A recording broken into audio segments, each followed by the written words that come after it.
Hello, my name is Memory. I'm from Group 1 and in this video I'll be giving an explanation of hemiplegia. Hemiplegia is a paralysis that affects one side of the body, often diagnosed as either right or left hemiplegia depending on which side of the body is affected. Hemiplegia can either be acquired or congenital. It is caused by an injury to parts of the brain that control movement. It is often accompanied by side effects such as muscle spasticity and atrophy, seizures, and pain. Types of hemiplegia include spastic, whereby muscles on the affected side are constantly contracted or spastic. Spinal involves damage on one side of the spinal cord that results in paralysis of the same side of the body as the injury. On facial, muscles of one side of the face are paralyzed. Contralateral paralysis occurs on the opposite side of the body that brain damage occurs in.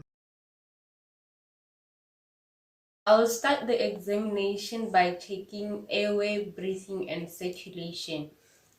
Check mouth for obstruction, observe for breathing pattern and respiratory rate. Auscultate for bilateral air entry.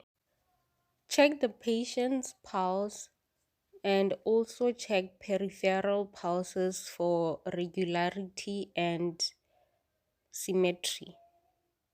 Check if the patient's pupil is equally reactive.